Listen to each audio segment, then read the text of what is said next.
അല്പസമയത്തിനകം ഏതാണ്ട് ഒരു 20-25 മിനിറ്റിനകം തന്നെ നമ്മുടെ സർവേ ഫലങ്ങൾ പുറത്തു വരികയാണ്. ഇപ്പോൾ മെഗാ തെരഞ്ഞെടുപ്പ് അവസാനിച്ചിരിക്കുകയാണ്. 2.5 മാസം മാമാങ്കം അവസാനിച്ചിരിക്കുകയാണ്. ഇനി ചില സ്ഥലങ്ങളിലൊക്കെ ഇങ്ങനെ പോളിംഗ് ബൂത്തിൽ കാത്തിരിക്കുന്ന ആളുകൾക്ക് നമ്മുടെ ഉത്തരേന്ത്യൻ സംസ്ഥാനങ്ങൾ അങ്ങനെ വലിയൊരു ആൾക്കൂട്ടം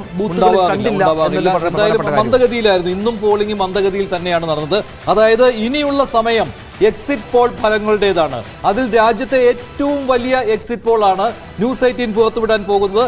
news 18 poll hub mega exit poll. അതിന്റെ മെത്തഡോളജി ഒരു തവണ കൂടി പറയുകയാണ്. രാജ്യത്താകമാനം നടത്തിയ എക്സിറ്റ് പോളിലൂടെയാണ് ഈ ഒരു ഫലം ക്രോഡീകരിച്ചിരിക്കുന്നത് അല്ലേ? രാജ്യത്തെ ഏറ്റവും പ്രധാനപ്പെട്ട എക്സ്പേർട്ടുകളുടെ ട്രെയിനിങ്ങിൽ പുറത്തിറങ്ങിയ ആളുകൾ നടത്തിയ ഓരോ ബൂത്തുകളിലും എത്തി വോട്ടർമാരെ കണ്ട്, വീടുകളിലെത്തി വോട്ടർമാരെ കണ്ട് അവരുടെ നേരിട്ട് അഭിപ്രായം ശേഖരിച്ച് അതിനുശേഷം ആധികാരികമാക്കാൻ ഫോൺ കോളുകളിൽ അവരോട് സംസാരിച്ച് അവരുടെ അഭിപ്രായങ്ങൾ തേടി ഞങ്ങൾ പുറത്തുവിടുന്ന ആധികാരികമായ ഫലം. അതായത് ഡബിൾ ലെയർ ആയിരുന്നു. ആദ്യ 6 ഫേസുകളിൽ എന്നാണോ വോട്ട് ചെയ്തത് അതിന്റെ തൊട്ട് പിറ്റേ ദിവസമാണ് ഈ എക്സിറ്റ് പോൾ എടുത്തത്.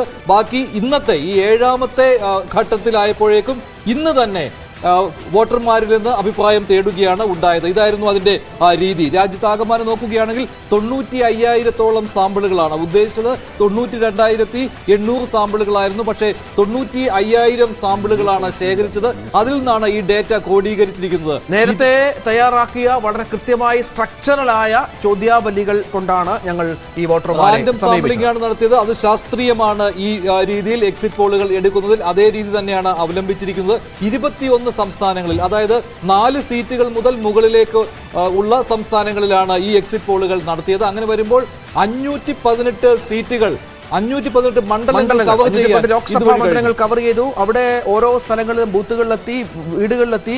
അതായത് അത്ര വളരെ കൃത്യമായാണ് ഇന്ത്യയിലെ ഏറ്റവും വലിയ വാർത്താ ശൃംഖല പ്രേക്ഷകർക്കായി ഈ എക്സിറ്റ് പോൾ നൽകുന്നത്. എക്സിറ്റ് പോളുകളുടെ ശാസ്ത്രീയതയെ പറ്റി സംശയിക്കുന്ന ആളുകളുണ്ട്. പക്ഷേ അവർക്ക് മുന്നിൽ 2014-ലെയും 2019-ലെയും കാര്യങ്ങൾ കൂടി പറയുകയാണ്.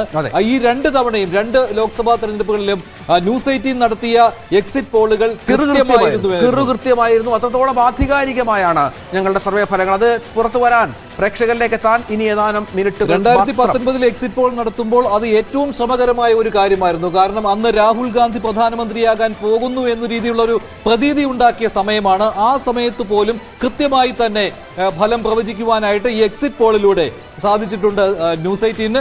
ഇത്തവണ 2024-ൽ പ്രധാനമന്ത്രിയായി നരേന്ദ്രമോദി 3ാം ടേം ഉറപ്പിക്കുമോ, അതോ ഇന്ത്യ സഖ്യത്തിൽ നിന്നൊരു പ്രധാനമന്ത്രി ഉണ്ടാകുമോ? 295 സീറ്റുകൾ നേടി അധികാരത്തിൽ വരുമെന്ന് ഇന്ത്യ സഖ്യ നേതാക്കൾ അല്പം മുമ്പ് മാധ്യമങ്ങളെ കണ്ടു പറഞ്ഞു. 230-ന് മുകളിലേക്ക് NDA സഖ്യം പോകില്ല എന്ന ആത്മവിശ്വാസം അവർ പ്രകടിപ്പിക്കുന്നു. അവർ പറയുന്ന ഈ സഖ്യത്തെ തകർക്കാൻ കഴിയില്ല. അതുപോലെ തന്നെ ഇതിൽ ഭിന്നിപ്പുണ്ടാക്കാമെന്ന് ആരും ശ്രമിക്കേണ്ട, എല്ലാവരും ഡൽഹിയിൽ ഒത്തുകൂടിയിട്ടുണ്ട് എന്ന കാര്യം പറഞ്ഞുകൊണ്ടാണ് ഖർഗെ ആ മീറ്റിംഗിൽ മാധ്യമങ്ങളോട് സംസാരിച്ചപ്പോൾ ആ മീറ്റിംഗ് അവസാനിപ്പിച്ചത്. തമിഴ്നാട്ടിൽ തുടങ്ങി കേരളത്തിലേക്ക് എത്തി ആന്ധ്രാപ്രദേശ്, തെലങ്കാന, ബീഹാർ, ഉത്തർപ്രദേശ്, വെസ്റ്റ് ബംഗാൾ വഴി ഗുജറാത്തിൽ എത്തത്തക്ക രീതിയിലുള്ള ഒരു സർവേ ഫലം.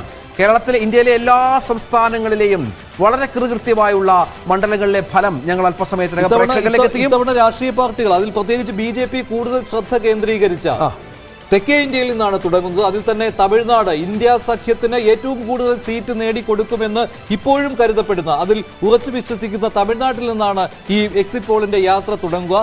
തമിഴ്നാട്ടിൽ നിന്ന് മറ്റ് തെക്കേ ഇന്ത്യൻ സംസ്ഥാനങ്ങൾ കടന്നായിരിക്കും പിന്നീട് മറ്റ് മേഖലകളിലേക്ക് എക്സിറ്റ് പോൾ പോകുന്നത്, എക്സിറ്റ് പോൾ ഫലങ്ങൾ പോകുന്നത്. അതിനൊപ്പം തന്നെ ഈ പല ഘട്ടങ്ങളിലായി പോളിംഗ് നടത്തുന്ന ബീഹാർ, ഉത്തർപ്രദേശ്, വെസ്റ്റ് ബംഗാൾ ഇവിടങ്ങളിലെ ഘട്ടം ഘട്ടമായി തന്നെയുള്ള ഈ എക്സിറ്റ് പോൾ ഫലങ്ങൾ കൂടി ഈ തെക്കേ ഇന്ത്യൻ സംസ്ഥാനങ്ങൾക്കൊപ്പം പുറത്തുവിടുകയാണ്. അതിനുശേഷം ഗുജറാത്ത് പോലെയുള്ള സംസ്ഥാനങ്ങൾ, ഗോവയിലേക്ക് പോകും, മഹാരാഷ്ട്രയിലേക്ക് പോകും, രാജസ്ഥാനിലേക്ക് പോകും, മധ്യപ്രദേശിലേക്ക് പോകും. അങ്ങനെ എല്ലാ സംസ്ഥാനങ്ങളെയും സമഗ്രമായി കവർ ചെയ്തുകൊണ്ടുള്ള ഒരു എക്സിറ്റ് പോൾ. അതായത് ന്യൂസ് 18 സ്വന്തം എക്സിറ്റ് പോൾ ആണിത്. ഇത് രാജ്യത്തെ ഏറ്റവും വലിയ വാർത്താ ശൃംഖല പ്രേക്ഷകർക്ക് മുന്നിൽ സമർപ്പിക്കുന്ന എക്സിറ്റ് പോൾ ഫലങ്ങളാണ്. അതുകൊണ്ട് ന്യൂസ് 18-നൊപ്പം തുടരുക.